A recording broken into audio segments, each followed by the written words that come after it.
Hi, Bellingrath. Welcome to our virtual library lesson. Let's get started. Let's review fiction and nonfiction. What is fiction? That's right. A story that is fake. It's pretend. It is not real. What about a book that is nonfiction? That's right. A nonfiction book is real. It's true. It has facts. Think about this question. Why do people like books? Turn to a friend and tell them why you think people like books.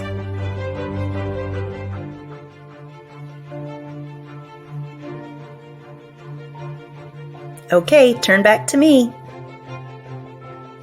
People like books for many different reasons. Sometimes people read books to learn something. Sometimes people read books just to be entertained because it's enjoyable. Now think about this question. Why do authors write books? Turn to a friend and tell them why you think authors write books.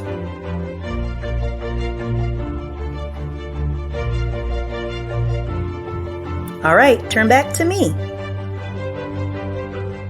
Authors may write a nonfiction book so that you can learn something. In this book about blue whales, we learned all about blue whales. So the author wrote the book so the reader could learn. Today we're going to read a story called Extrayarn. It was written by Mac Barnett and illustrated by John Klassen. So Mac Barnett is the author because he wrote the book. And John Klassen is the illustrator because he drew the pictures. While we're reading this book, I want you to think about why do you think Mac Barnett, the author, wrote this story? On a cold afternoon in a cold little town where everywhere you looked was either white of snow or the black of soot from chimneys, Annabelle found a box filled with yarn of every color.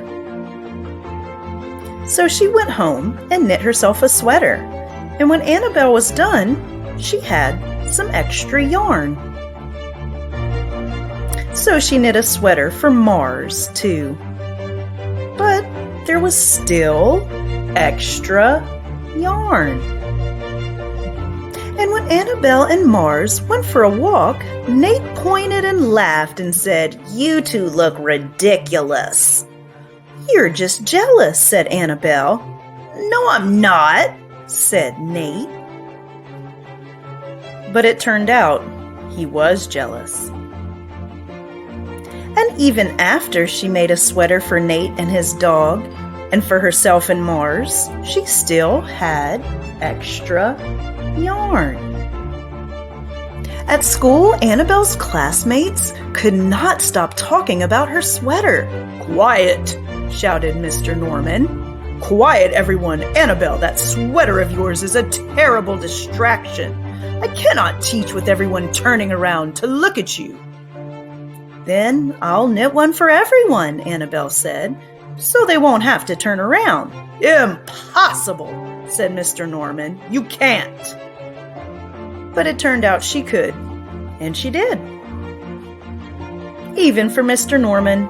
And when she was done, Annabelle still had extra yarn. So she knit sweaters for her mom and dad, and for Mr. Pendleton, and Mrs. Pendleton, and for Dr. Palmer, and for little Louie. She made sweaters for everyone, except Mr. Crabtree, who never wore sweaters or even long pants and who would stand in his shorts with the snow up to his knees. So she made Mr. Crabtree a hat, and even then, Annabelle still had extra yarn.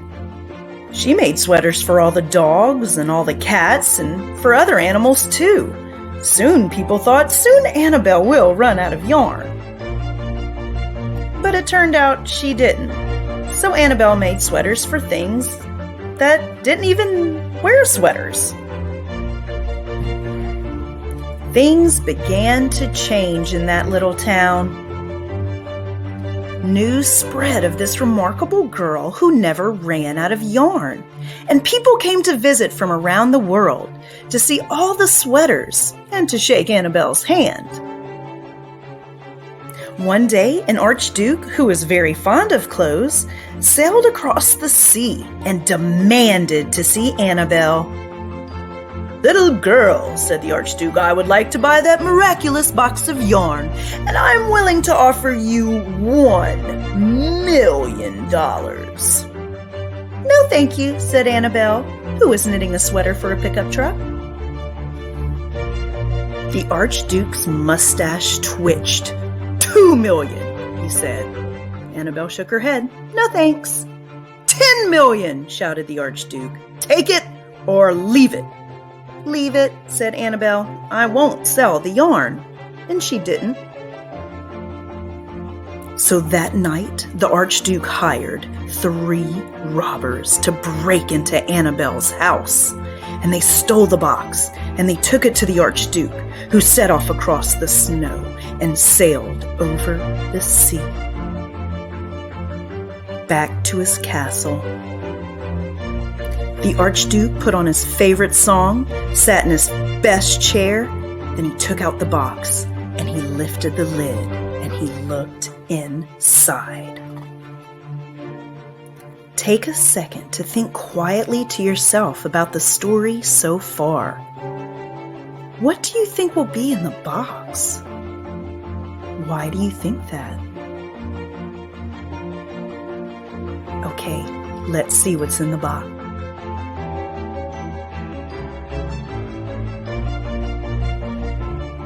His mustache quivered, it shivered, it trembled. The archduke hurled the box out of the window and shouted, "Little girl, I curse you with my family's curse. You will never be happy again."